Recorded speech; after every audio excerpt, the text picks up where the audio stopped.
Harmony Music Academy, Atlanta, Georgia, USA. Polished marble columns gleamed under the soft glow of crystal chandeliers dangling from the high ceiling. The faint hum of a piano drifted from practice rooms, Chopin's melodies weaving through the grand corridors. Amid this opulent scene, Amara Jones, 28, moved quietly. Her worn sneakers tapped softly on the floor, a faint counterpoint to the soaring notes of classical music. Clad in a drab gray uniform, her curly black hair tied back in a low bun, Amara pushed a cleaning cart. Her hands, quick and precise, emptied trash cans and wiped surfaces clean. Each motion was efficient, almost graceful, like a silent dance. 3 years at Harmony and Amara had grown used to being invisible. A black woman in this prestigious institution, she knew the students and faculty barely registered her presence. Their eyes slid over her uniform, the name tag reading Amara Jones, custodial staff, before darting to someone more important. She'd learned to shrug it off, or at least pretend to, but every glance, every whispered comment behind her back was a small cut piling up over time. Amara paused before a portrait on the wall, a stern-faced composer, his gaze piercing through her. She adjusted the frame, ensuring it hung perfectly straight. Her hands, roughened by years of cleaning, moved with a strange delicacy. If anyone cared to notice, they might have seen her fingers trace the air with a finesse that didn't belong to a janitor. But no one at Harmony had time for such details. Amara, take the reception area today. The board's coming in. Mr. Collins, the custodial supervisor, barked the order from behind a stack of papers, not bothering to look up. Yes, Mr. Collins, Amara replied, her voice soft but clear. She steered her cart toward the reception area, where floor-to-ceiling windows flooded the space with light, highlighting its grandeur. A massive Steinway piano stood in the corner, its glossy surface reflecting the room like a dark mirror. The centerpiece of countless recitals and fundraising galas, it was Harmony's crown jewel. Amara glanced at it just for a second, but long enough for a spark to flicker in her eyes. A hint of longing, a trace of regret quickly buried. She began wiping down the velvet-upholstered chairs, arranging them in neat rows. Her mind drifted back 15 years to a cramped apartment in the Bronx, New York. She was 13, hunched over an old upright piano, her fingers flying across the keys, dreaming of a stage at Carnegie Hall playing Beethoven's symphonies. She'd been good enough to earn a full scholarship to a prestigious music conservatory in Manhattan. But life had other plans. Her grandmother, Ruby, who raised her after her parents died in a car accident, suffered a stroke. Amara dropped out, took part-time jobs to cover medical bills, and eventually let go of her musical dreams. She needed money, and the custodial job at Harmony was her lifeline. Amara shook her head, snapping back to the present. The past is the past, she told herself every morning, a mantra to keep regret at bay. She kept wiping down surfaces, but her eyes strayed to the Steinway. For a moment, she saw her reflection in its polished ebony. Not Amara now, but the 13-year-old girl brimming with hope and fire. The sharp click of heels echoed on the marble floor. Evelyn Harper, 53, director of Harmony Academy, swept into the reception area. Her navy-tailored suit hugged her frame, her silver hair cropped in a flawless bob, exuding authority and sophistication. A former conductor who once commanded European stages, Evelyn ran Harmony with the precision of a maestro. These chairs, she said, not glancing at Amara, need to be spaced exactly 1 inch apart. This sloppy arrangement won't do. Yes, Ms. Harper, Amara replied, immediately adjusting the chairs. She was used to such critiques, cold, unnecessary, but pointed enough to remind her of her place. Evelyn turned away already on her phone, her voice smooth as a rehearsed sonata. From across the room, Cassandra Lane, Harmony's star instructor, watched the exchange with a smirk. At 40, Cassandra was a symbol of success. Her students won international piano competitions, and her exacting standards were legendary. Her red silk dress clung to her tall, slender frame, her blonde hair cascading in perfect waves. Evelyn Cassandra called loud enough for Amara to hear, remind the staff to use the service corridors when guests arrive. Last time during the Chopin competition, one of them was standing right in the main hall. So tacky. Amara's cheeks burned, but she kept her head down. Comments like that were routine, as familiar as the dust she wiped from bookshelves each morning. She continued her work, hands never pausing, but inside a small wave of defiance stirred. She thought of her old neighborhood in the Bronx, where Grandma Ruby taught her that music is how you tell the world who you are, even when they don't want to listen. Amara moved to the grand staircase, polishing its mahogany banister. From a nearby practice room, a piano faltered. A girl, maybe 12, struggled with a tricky passage, hitting wrong notes, her frustrated sighs audible through the half-open door. Amara paused, listening. Without thinking, she whispered, "For the arpeggio, relax your wrist. Don't tense up." The girl looked up, startled. But before she could respond, Cassandra appeared in the doorway, her eyes sharp as blades. "Are you teaching my student?" Her voice was ice, each word a deliberate cut. Amara stammered, "I'm sorry." Cassandra cut her off with a harsh laugh. "You think you're qualified to talk about piano technique, a janitor? Stick to your mop and trash bags." Amara lowered her gaze, the floor seeming to sink beneath her. The door slammed shut and she resumed polishing, but her shoulders slumped slightly. Cassandra didn't see, and likely never would, how Amara's fingers grazed the banister, tracing the rhythm of the girl's piece. Those fingers played the music in her mind, correcting every mistake, perfect to the last note. A silent performance unseen by all. The annual fundraising gala loomed. Harmony gleamed with Amara's meticulous work, every surface spotless, every chair perfectly aligned. She knew the stakes wealthy donors would fill these halls, their contributions shaping the Academy's programs for the year ahead. As Amara polished a table in the reception area, Cassandra burst through the double doors, phone pressed to her ear. "The hospital." "What do you mean, Olivia?" Her voice echoed off the marble. "Food poisoning today of all days." She hung up, her face pale. Evelyn hurried over, sensing a crisis. "What's wrong? Olivia can't perform," Cassandra said, her voice trembling. "She's in the ER." Evelyn's hand flew to her pearl necklace, panic flaring. "Olivia's the centerpiece tonight. The Thompson Foundation requested Liszt's Hungarian Rhapsody." Jason Miller, a young assistant, stepped forward, hesitant. "Ms. Harper, I have an idea." Evelyn spun toward him, desperate. Jason glanced at Amara, standing quietly by her cart. "Amara can play it. She's incredible." The room fell silent. Cassandra laughed, the sound ringing like shattered glass. "The janitor, you're joking." But Jason stood firm. "I've heard her play late at night when no one's around. She's phenomenal." Evelyn and Cassandra turned to Amara, their gazes probing. "Is this true?" "You play piano?" Evelyn asked, skepticism thick in her tone. Amara lowered her duster, her cheeks flushing. "Yes, I can play," Cassandra sneered. "A janitor playing Liszt's Hungarian Rhapsody." Amara met Cassandra's eyes, her voice steady but firm. "Yes, I can play it." Evelyn narrowed her eyes, studying Amara as if seeing her for the first time. "You think you can perform at the gala tonight?" Amara stood frozen under their scrutiny. Cassandra interjected, her tone dripping with sarcasm. "Replace Olivia, who's trained at elite conservatories since she was 5. Amara's response was simple, unwavering. "I know the piece." Richard Taylor, the board chairman, approached, sensing the tension. "What's going on?" Evelyn forced a smile. "It seems we're considering a janitor to save the performance." Richard looked at Amara, bemused. "That's unexpected," Cassandra whispered to Evelyn, loud enough for Amara to hear. "This could work. If she flops, we spin it as a cute crisis story. If she's decent, we look generous." Evelyn nodded, mulling it over. True, the donors might find it amusing. Amara stood silent, listening, as they discussed her like a pawn. "It's settled," Evelyn declared. "Tonight you play Liszt." "And if I refuse?" Amara asked, her voice quiet but sharp. Evelyn's smile turned cold. "Budgets are tight, Amara. Your job could be on the line." Amara stood there, facing a choice with no escape.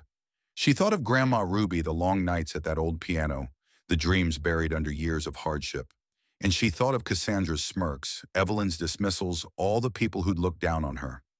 A small flame flickered in her chest. She said nothing, but her eyes spoke volumes. The grand hall of Harmony Music Academy shimmered with light. Crystal chandeliers sparkled like constellations, casting a glow over 200 guests in tailored tuxedos and elegant gowns. The clink of wine glasses mingled with soft laughter and murmurs about art and wealth. Amara Jones stood at the edge of the stage, her gray custodial uniform starkly out of place, the name tag pinned to her chest, Amara Jones. Custodial staff gleamed under the lights, a quiet declaration of her role. Her hands clenched briefly, palms damp, but her face betrayed nothing beyond calm resolve. Evelyn Harper stepped to the podium, tapping the microphone. Her practiced smile masked a flicker of unease. "Ladies and gentlemen," she began, her voice smooth as a polished melody, "we have a slight change to tonight's program. Our featured pianist, due to an unforeseen emergency, is unable to perform." She paused, letting the tension build. "But in keeping with Harmony's commitment to community, we present a special performance. One of our staff members will take the stage, proving that music touches every walk of life." The introduction, though cloaked in generosity, carried a sting of condescension. Whispers rippled through the audience, punctuated by stifled chuckles from the back rows. Amara felt the weight of their gazes, curious, skeptical, some openly scornful. From the stage's wing, Cassandra Lane stood with arms crossed, a smirk curling her lips. She watched Amara like a cat eyeing a mouse before the pounce. Jason Miller, the assistant who'd vouched for her, lingered backstage, his expression a mix of encouragement and nerves. Amara walked to center stage, her worn sneakers tapping softly on the polished wood. She sat at the Steinway, its ebony surface reflecting her face, sharp eyes, chin, slightly raised as if daring the world to judge her. The hall fell silent, but it was the silence of anticipation, of waiting for a punchline. In the front row, Richard Taylor, the board chairman, leaned to his neighbor, murmuring, "This should be interesting."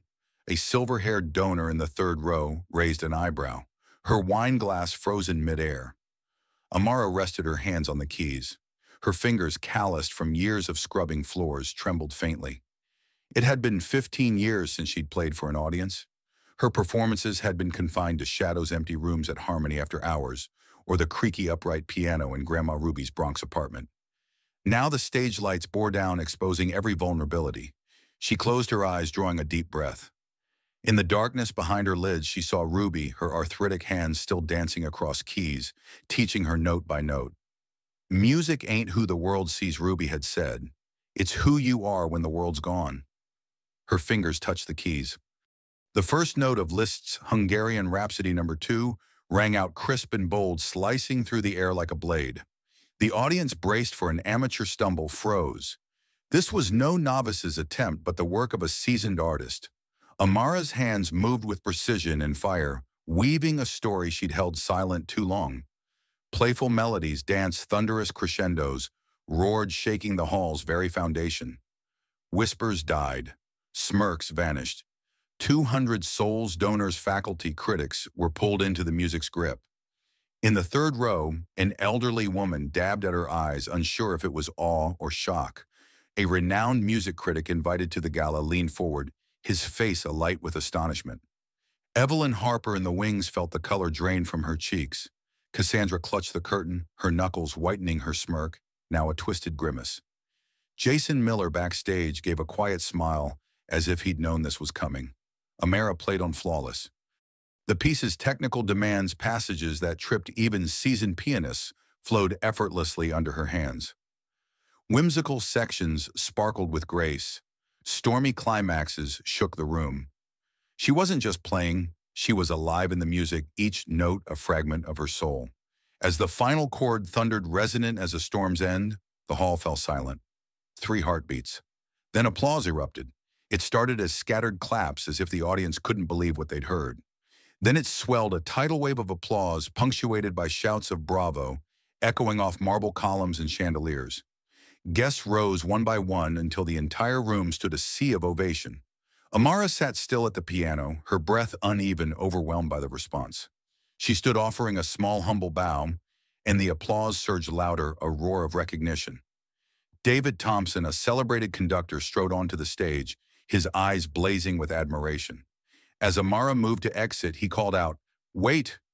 "Where did you study?" Amara turned the stage lights, catching the fire in her eyes. "I didn't study formally," she said, her voice soft but steady. The hall buzzed with murmurs. David stepped closer, incredulous. "That's impossible. Your technique, your interpretation—" Amara faced him, then the audience. "My grandmother, Ruby Jones, taught me. She played with the National Symphony in the 70s. David nodded, a puzzle piece clicking into place. "Ruby Jones. That Ruby." Amara's voice grew stronger. "After my parents died, she raised me. We couldn't afford a conservatory, but she taught me everything she knew." Evelyn approached her forced smile, barely hiding her unease. "What an inspiring story," she said, trying to steer the moment. Amara met her gaze, her tone calm but cutting. "It's not a story, Ms. Harper. It's my life." The audience stilled, feeling the weight of her words. She turned to Cassandra, still rigid in the wings. 15 years ago, I won a scholarship to a conservatory in Manhattan. But my grandmother had a stroke and I took care of her. When she passed, I was left with medical bills and my chance was gone." David nodded, his eyes soft with understanding. "So you worked here to stay close to music?" Amara's answer was simple. "Yes." In that moment, Amara was no longer a janitor. Under the stage lights in her gray uniform, she stood as an artist, her dignity undeniable. The applause continued, now laced with respect, not just surprise. She thought of her old Bronx neighborhood where Ruby had held her close and said music would always be her home. She thought of the dismissive glances, the slights she'd endured at Harmony, and a quiet satisfaction settled in her chest. But woven with it was grief. If Grandma were here, she thought. Elizabeth Chen, a representative from the Thompson Foundation, approached, her eyes alight with purpose. "Ms. Jones," she said warmly, "our foundation believes talent shouldn't be limited by circumstance. I'd like to speak with you after tonight." Amara nodded, caught off guard, but a spark of hope flickered in her gaze. As the gala resumed, Amara's performance spread like wildfire. A young guest posted a video online captioned, "Harmony's janitor is a piano genius." The post racked up thousands of likes and shares within hours. Comments flooded in, "She's incredible. How could this school overlook her just because she's black?" Some called out Evelyn and Cassandra, branding them arrogant for dismissing Amara's worth. In the hall, Evelyn maintained her smile, but her eyes wavered. Cassandra, usually poised, seemed diminished, avoiding Amara's gaze. They knew Amara's performance hadn't just upstaged them, it had shaken their authority. Donors began whispering, questioning how Harmony treated its staff, especially those like Amara. Jason Miller backstage smiled to himself. He'd been right about her, and now the world was starting to see it. Amara slipped backstage, her heart still racing. She touched the name tag on her chest, its weight lighter somehow. She thought of Ruby, of late nights at that old piano, and a faint smile curved her lips. For the first time in years, she felt alive, not just surviving. The gala rolled on, but the air had shifted. Amara Jones, once invisible, was now the focal point of every glance.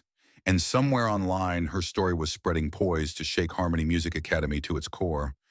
The morning after the gala, Harmony Music Academy buzzed with a different energy.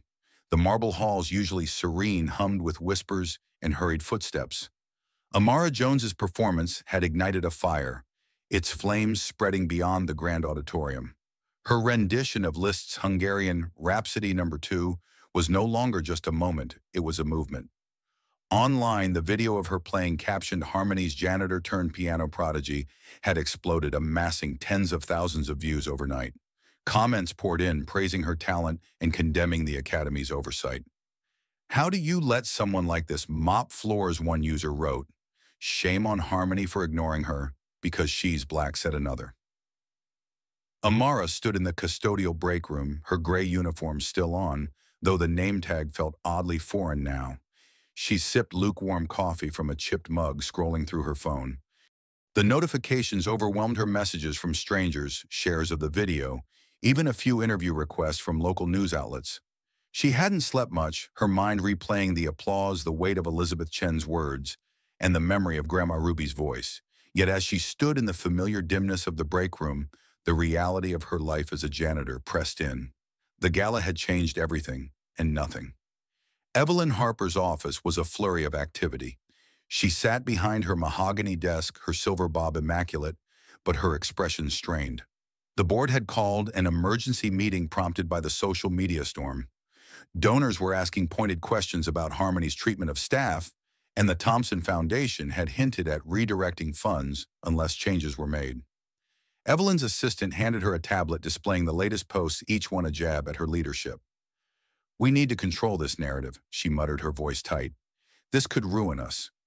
Across the hall, Cassandra Lane paced her studio, her red heels clicking against the hardwood. The confidence that once defined her was fraying.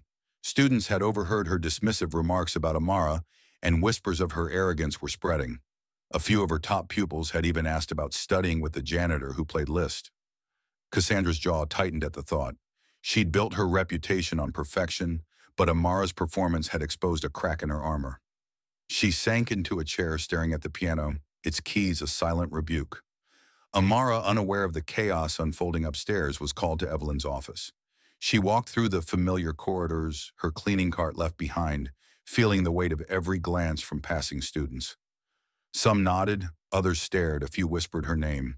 The air felt different, charged with something she couldn't name.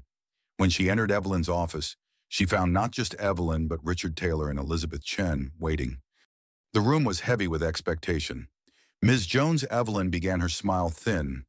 "Your performance last night was remarkable." The words sounded forced, as if it pained her to admit it. The board and our donors were deeply moved. Richard leaned forward, his tone warmer. "You've brought attention to harmony, Amara, the kind we haven't seen in years." Elizabeth Chen, poised and purposeful, added, "And you've shown us something else. Talent like yours deserves a platform, not a mop." Amara stood still, her hands clasped to steady herself. "Thank you," she said, her voice quiet but firm. Evelyn cleared her throat. "The Thompson Foundation has proposed a new initiative, and they'd like you to lead it.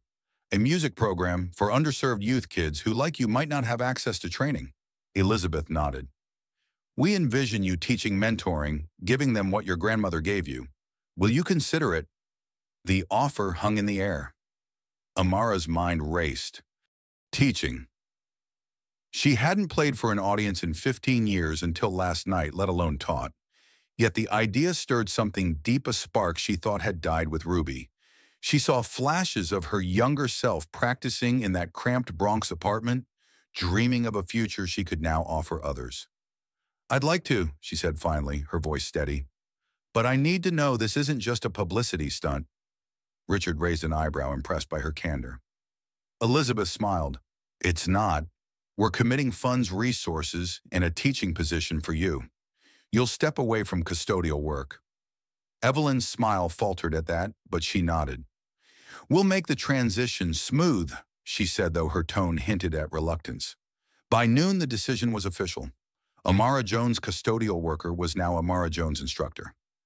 The news spread through Harmony like a shockwave. Students gathered in practice rooms debating whether the janitor could really teach. Faculty exchanged uneasy glances, aware that Amara's rise challenged their hierarchy. Cassandra, when told, forced a laugh. A teacher, she's never even studied formally. But her words lacked their usual bite, and her students noticed. Amara's first day as an instructor came a week later. She walked the same halls she'd once cleaned, now clutching a folder of sheet music instead of a duster. Her clothing remained simple, a plain blouse and slacks, far from the tailored elegance of Evelyn or Cassandra, but her presence carried a new weight. Students parted as she passed, some with curiosity, others with respect. She felt the eyes, the whispers, but this time they didn't wound. They fueled her. Her classroom was a small studio, its walls lined with faded posters of Beethoven and Mozart. 8 students waited, all teenagers from Atlanta's poorer neighborhoods. They were part of the Thompson Foundation's Music for All program, kids whose schools had cut arts funding, for whom a piano was a distant luxury. They slouched in their chairs, skeptical, their faces a mix of boredom and defiance. Mara stood before them, her heart pounding. She wasn't sure if she was their teacher or their experiment. "I'm Amara," she said, setting the sheet music down. "I'm not like the other teachers here. I didn't go to a fancy conservatory.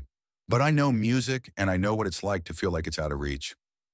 The students exchanged glances, unsure. A boy with a faded hoodie raised his hand. "You're the one from the video, right?"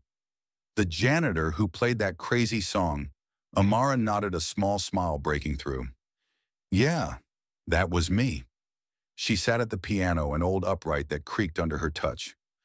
"My grandma Ruby used to say, music isn't who the world thinks you are. It's who you are when the world's not looking." She played a simple melody, a spiritual Ruby had taught her, its notes warm and soulful. The students leaned in, their skepticism softening. "You don't need money or a big school to make music," she said. "You just need to feel it." She handed out sheet music, basic exercises, and for the next hour the room filled with halting notes and cautious hope. Outside the academy grappled with its new reality. Evelyn issued a public statement praising Amara's inspirational journey and Harmony's commitment to diversity. The words rang hollow to those who knew the truth, but they quelled some of the online criticism. Cassandra, meanwhile, faced a quiet rebellion. Two of her top students requested to join Amara's class, citing her authenticity. Cassandra's lessons grew tense, her corrections sharper as if trying to reclaim control. She passed Amara in the hall one day, offering a curt nod instead of her usual sneer. It wasn't reconciliation, but it was a start. Amara's story continued to ripple online. The video now had millions of views, spawning articles and think pieces about hidden talent and systemic bias. A local TV station aired a segment showing clips of her performance alongside interviews with donors who called her a revelation. The backlash against Evelyn and Cassandra grew, with posts accusing them of perpetuating a culture that sidelined people like Amara. Harmony's leadership needs a wake-up call, one viral tweet read. Evelyn's office phone rang constantly with reporters' questions, each one chipping at her polished facade. Amara, though, was focused on her students. She spent evenings planning lessons, drawing on Ruby's methods, patience, encouragement, and a belief that music could heal. One student, a quiet girl named Keisha, lingered after class. "I want to play like you did in that video," she said, her voice barely above a whisper. Amara knelt beside her. "You can. Music's not about where you start, it's about what you feel." Keisha's eyes brightened, and Amara saw a flicker of the girl she'd been hungry for a chance. Weeks passed, and Amara's classroom became a haven. Her students, once wary, now arrived early, their fingers itching to play. They stumbled through scales, laughed at wrong notes, and began to dream. Amara taught them not just technique, but resilience, sharing stories of Ruby's struggles as a Black woman in a white-dominated music world. She played for presidents, Amara told them, but she had to fight for every seat she got. The kids listened wide-eyed, seeing their own battles in Ruby's. One evening, as Amara locked the studio, Evelyn approached. "You're doing well," she said, her tone clipped, but less cold. "The board's pleased with the program's progress." Amara nodded, wary. "I'm doing it for the kids, not the board." Evelyn's lips twitched almost a smile. "Fair enough." It wasn't friendship, but it was a truce, a recognition that Amara was no longer a shadow. Cassandra's transformation was slower, more grudging. She watched Amara's classes from afar, noting the laughter, the progress. Her own studio felt sterile by comparison. One day she found herself lingering outside Amara's room, listening to a student play a shaky but heartfelt melody. She turned away before Amara saw her, but the sound stayed with her, a quiet challenge to her pride. Amara's heart, though, was with her students and Ruby's memory. Each night she sat at her apartment's second-hand piano, playing the spirituals Ruby loved. She thought of the gala, the applause, the way it had cracked open her world. She thought of the kids in her class, their faces alight with possibility. And she thought of the road ahead, uncertain, but hers to walk. "Grandma, I'm doing it," she whispered, her fingers tracing the keys. The music answered soft and sure, carrying her forward. 3 months had passed since Amara Jones's transformative performance at Harmony Music Academy's gala, but its echoes still reverberated. The grand halls, once defined by their pristine silence, now carried a new rhythm, a hum of change, subtle but undeniable. Amara's story had transcended the Academy's marble walls, becoming a beacon for those who saw themselves in her journey. Online, her video had surpassed 10 million views, spawning hashtags like Nash Hidden Talent and Yash Harmony Wake Up. News outlets from local stations to national magazines ran features on the janitor who played Liszt, framing her as a symbol of resilience against systemic bias. Yet for Amara, the spotlight was secondary. Her focus was the small studio where she now taught, where 8 young students were finding their voices through music. Amara walked the corridors of Harmony, no longer pushing a cleaning cart, but carrying a worn leather satchel filled with sheet music and lesson plans. Her attire remained modest, simple blouses and slacks, a far cry from the tailored elegance of the faculty, but her presence commanded respect. Students nodded as she passed, some offering shy smiles, others whispering her name with a mix of awe and curiosity. The weight of their gazes no longer felt like judgment, it felt like acknowledgement. She was no longer invisible.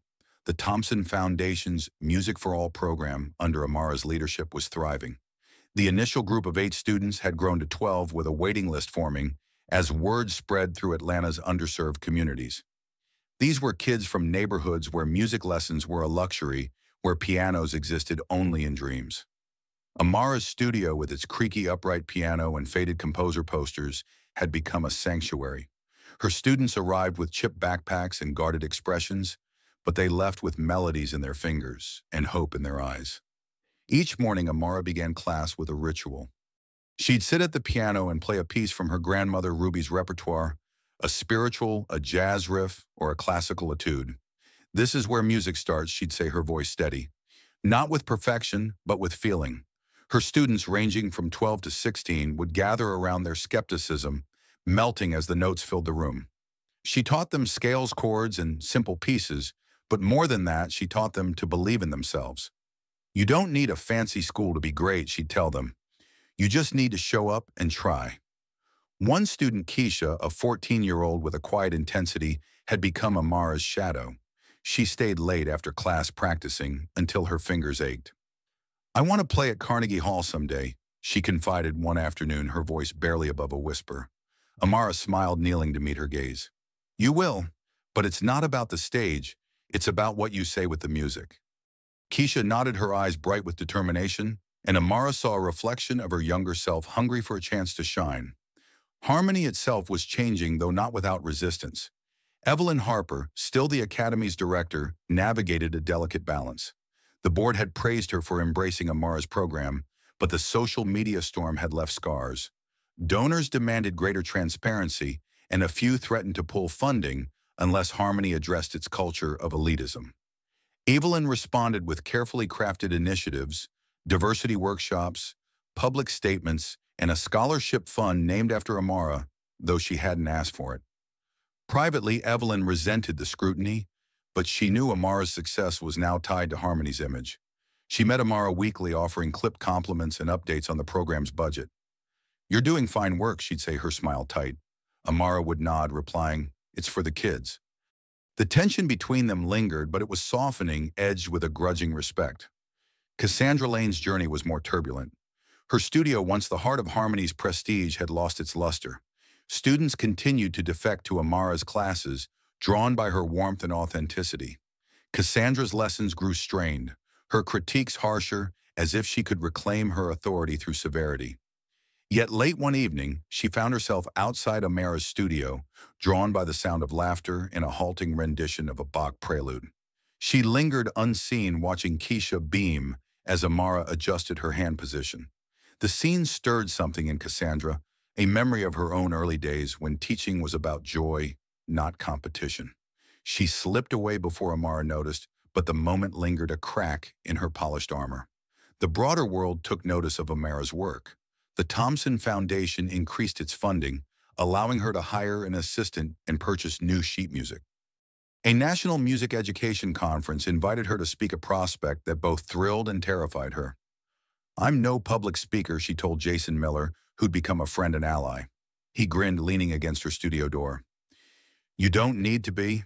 Just tell them what you told those kids." Amara laughed, shaking her head, but she agreed. The conference was months away, but it marked a shift. She was no longer just a teacher. She was a voice. Online, Amara's story continued to inspire.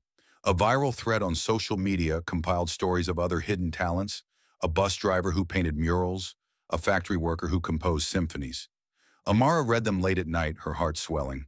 She responded to a few, typing, "Keep going. Your gift matters." Her inbox filled with messages from strangers, some sharing their struggles, others thanking her for showing that dreams could survive hardship. One message from a young black girl in Chicago read, "I saw your video, and now I'm saving for a keyboard. I want to be like you." Amara printed it out, taping it to her studio wall as a reminder of why she kept going. Harmony students began to see Amara differently. A few approached her after class, asking for tips on phrasing or dynamics. One, a senior named Marcus, admitted, "I thought you were just the cleaning lady. But that Liszt piece, it changed how I hear music." Amara smiled, handing him a sheet of Chopin. "Music's bigger than titles," she said. Marcus nodded and word spread. Soon Amara was an unofficial mentor to dozens. Her studio, a hub for anyone seeking more than technical perfection. Evelyn and Cassandra, though, remained a complex puzzle. Evelyn invited Amara to a board meeting, a rare gesture. "Your program's drawing attention," she said, her tone professional, but less icy. "We'd like you to present at our next fundraiser." Amara agreed, but with a condition: "I want my students to perform too." Evelyn hesitated, then nodded. It was a small victory, but it mattered.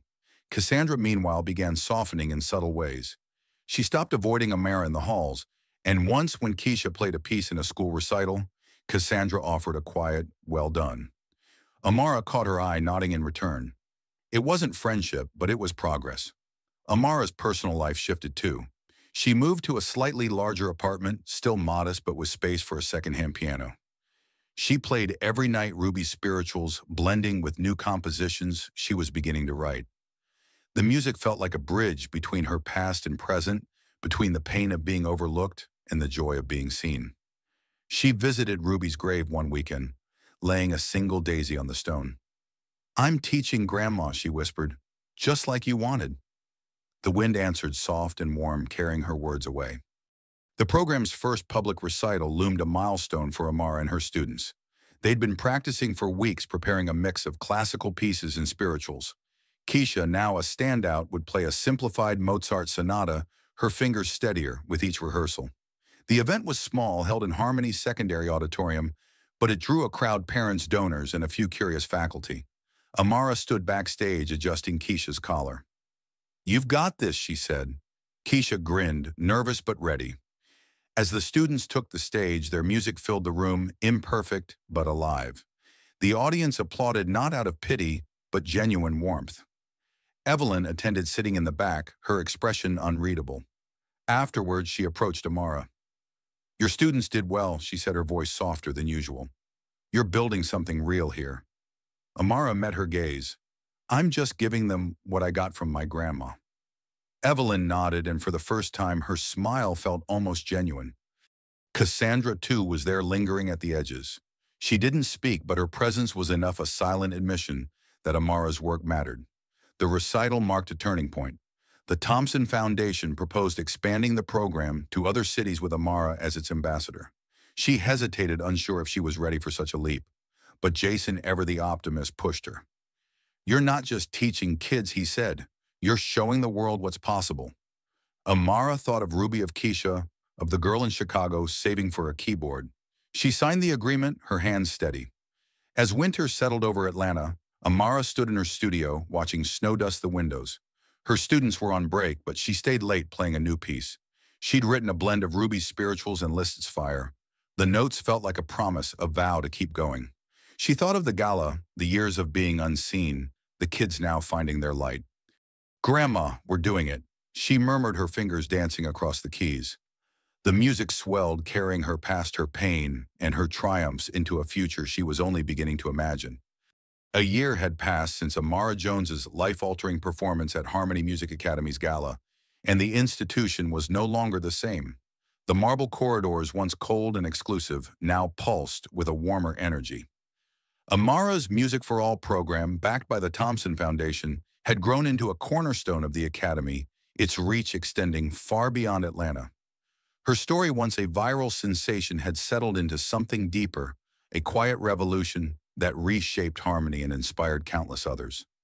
The world had taken notice, but for Amara, the heart of her work lay in the small moments: a student's first confident chord, a shy smile after a lesson, the echo of her grandmother Ruby's wisdom in every note she taught.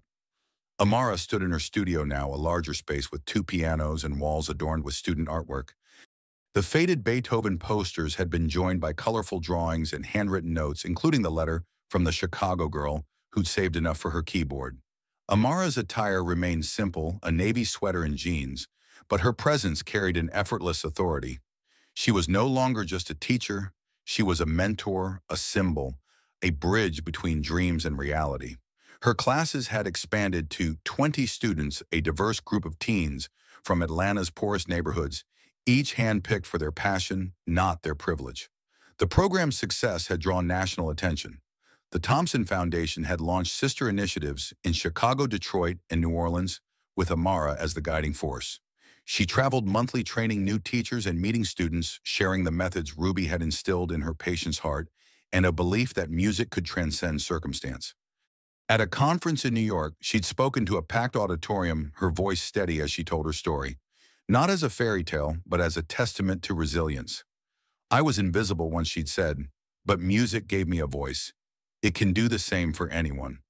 The standing ovation had left her breathless, but it was the emails from attendees, teachers, students, parents that stayed with her, each one a reminder of her impact. Back at Harmony, Amara's influence was undeniable. The Academy had undergone a cultural shift spurred by her rise and the public scrutiny that followed. Evelyn Harper, still director, had embraced reforms, though her motives remained a mix of pragmatism and necessity. The board had approved a diversity council led by faculty and students to address bias in hiring and admissions. Scholarships for underserved youth multiplied, and the custodial staff, once ignored, now received public recognition at events. Evelyn's public persona softened her speeches, laced with references to inclusivity and untapped potential. Privately, she and Amara maintained a professional respect, their conversations brief but cordial. At a recent board meeting, Evelyn had praised Amara's program, saying, "It's redefined Harmony's mission." Amara had nodded, replying, "It's about the kids always." The words were simple, but they carried the weight of their shared history.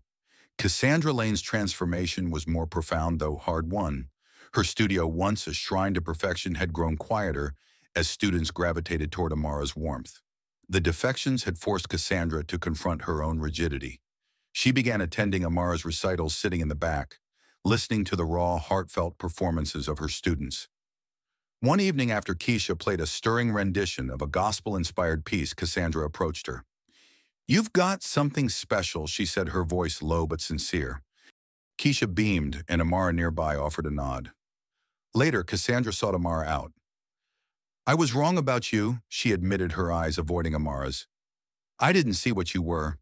Amara paused, then replied, "You see it now. That's enough."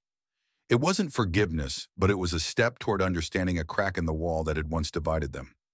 Harmony's students embraced Amara as a mentor. Her studio was a hub for late-night practice sessions and impromptu discussions about music and life. Marcus, the senior, who'd once underestimated her, now stopped by weekly seeking advice on his conservatory applications.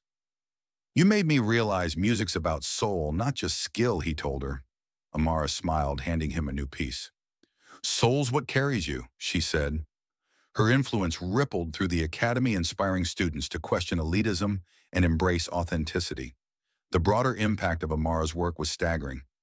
The Music for All program had reached over 100 students across 4 cities, with plans for further expansion. A documentary crew had begun filming, chronicling Amara's journey and the program's growth.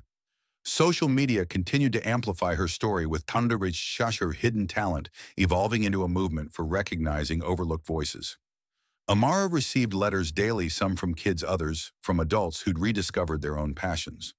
One from a retired teacher in Alabama read, "You reminded me that it's never too late to start again." Amara kept every letter, a growing stack in her apartment, each one a piece of the legacy she was building. Her personal life bloomed quietly. Her new apartment, though still modest, was filled with music. The second-hand piano sat by a window where she played late into the night, blending Ruby's spirituals with her own compositions. She'd started writing a suite inspired by her students' stories, its melodies weaving together struggle and hope. Friends like Jason Miller visited, often their conversations a mix of laughter and dreams. "You're changing the world," Jason said one evening, sipping coffee on her couch. Amara laughed, shaking her head. "I'm just teaching kids to play." But deep down, she knew he was right. The program's second annual recital was a triumph. Held in Harmony's main auditorium, it drew a diverse crowd: parents, donors, community leaders, and even a few national reporters. Amara's students performed with a confidence that belied their inexperience. Keisha, now a program veteran, played a Mozart sonata with such grace that the audience gasped. Another student, a shy boy named Jamal, debuted an original piece, its raw emotion earning a standing ovation. Amara stood backstage, her eyes misty but proud. "That's my grandma's spirit in them," she thought.